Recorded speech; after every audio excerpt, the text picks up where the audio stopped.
Salam Bapak Ibu yang terkasih dalam Tuhan. Tetap semangat dan bersukacita. Saya sangat bersukacita sebab saya baru pulang dari Yerusalem selama 10 hari mulai tanggal 21 Februari. Saya sangat bersyukur Bapak Ibu bisa ke sana, semua atas anugerah dan kasih daripada Tuhan. Sebelum membaca firman, kita berdoa terlebih dahulu.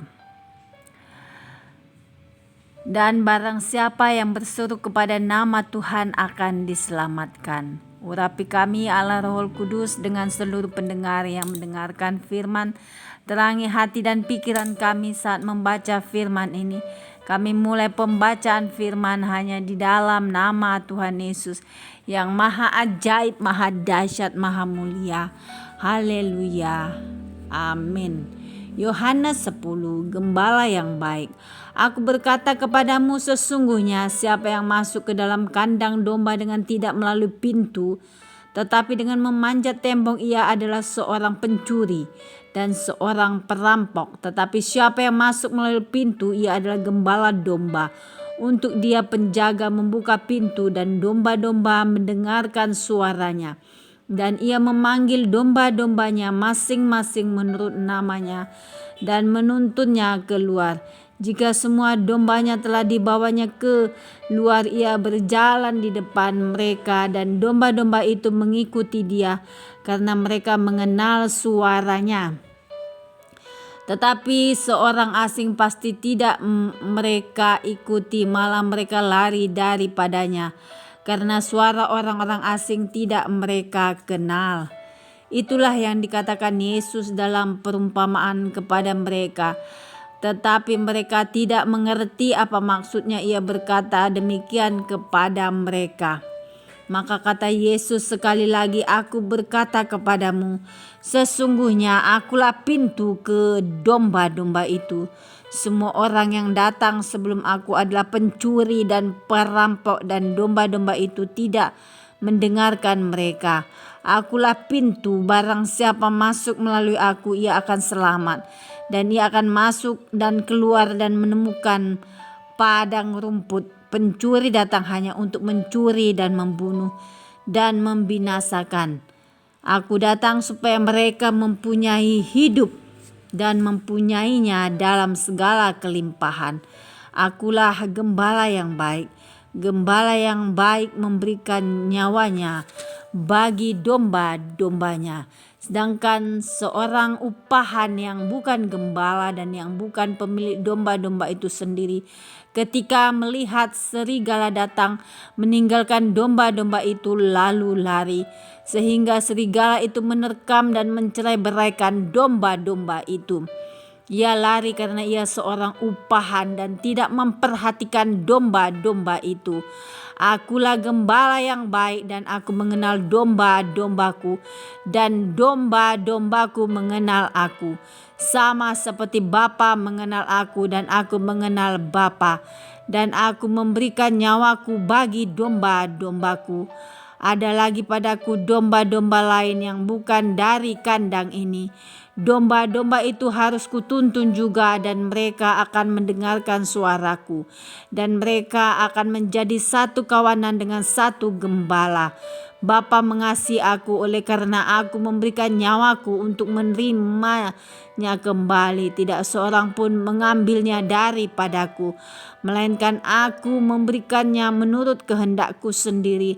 Aku berkuasa memberikannya dan berkuasa mengambilnya kembali. Inilah tugas yang kuterima dari Bapakku.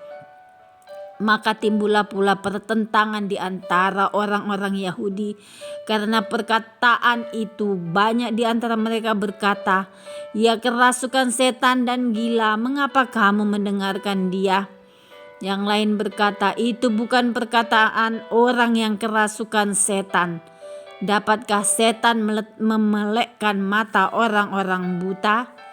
Yesus ditolak oleh orang Yahudi. Tidak lama kemudian tibalah hari raya pentahbisan Bait Allah di Yerusalem. Ketika itu musim dingin dan Yesus berjalan-jalan di Bait Allah. di serambi Salomo.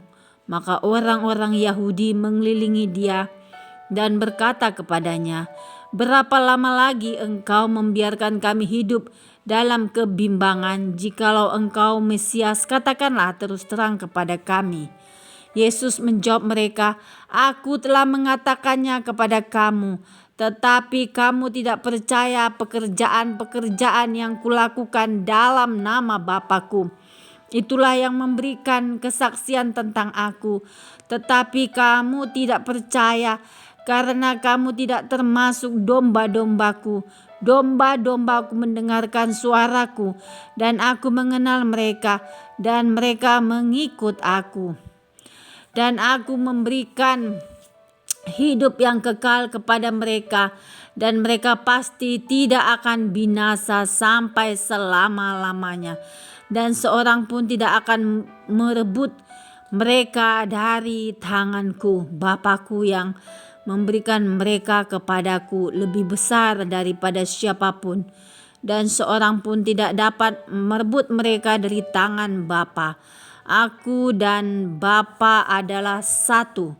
Sekali lagi orang-orang Yahudi mengambil batu untuk melempari Yesus. Kata Yesus kepada mereka, "Banyak pekerjaan baik yang berasal dari Bapa-Ku yang kuperlihatkan kepadamu. Pekerjaan manakah di antaranya yang menyebabkan kamu mau melempari aku?" Jawab orang-orang Yahudi itu, "Bukan karena suatu pekerjaan baik maka kami mau melempari engkau, melainkan karena engkau menghujat Allah dan karena engkau sekalipun hanya seorang manusia saja, menyamakan dirimu dengan Allah." Kata Yesus kepada mereka, "Tidakkah ada tertulis dalam kitab Taurat kamu, Aku telah berfirman, kamu adalah Allah?" Jikalau mereka kepada siapa firman itu disampaikan disebut Allah, sedang kitab suci tidak dapat dibatalkan, masihkah kamu berkata kepada Dia yang dikuduskan oleh Bapa dan yang telah diutusnya ke dalam dunia, engkau menghujat Allah? Karena aku telah berkata, aku anak Allah. Jikalau aku tidak melakukan pekerjaan Bapa-Ku, janganlah percaya kepadaku. Tetapi jikalau aku melakukannya dan kamu tidak mau percaya kepadaku, percayalah akan pekerjaan-pekerjaan itu, supaya kamu boleh mengetahui dan mengerti bahwa Bapa di dalam aku dan aku di dalam Bapa. Sekali lagi mereka mencoba menangkap dia, tetapi ia luput dari tangan mereka. Yesus di seberang sungai Yordan. Kemudian Yesus pergi lagi ke seberang Yordan, ke tempat Yohanes Pembaptis dahulu. Lalu ia tinggal di situ. Dan banyak orang datang kepadanya dan berkata, "Yohanes memang tidak membuat satu tanda pun, tetapi semua yang pernah dikatakan Yohanes tentang orang ini adalah benar." Dan banyak orang di situ percaya kepadanya. Amin. Terima kasih ya Bapak-Bapak yang maha ajaib, maha dahsyat. Kami sudah memperdengarkan dan mendengarkan firman hari ini. Berkati para pendengar channel YouTube ini, berikan kesehatan yang baru, rezeki yang baru, iman yang baru dalam menjalani kehidupan hari ini. Kuasa darah Yesus membungkus kami untuk terus maju, membaca, merenungkan, serta melakukan firman-Mu. Terima kasih Tuhan. El Shaddai Immanuel. Haleluya. Amin.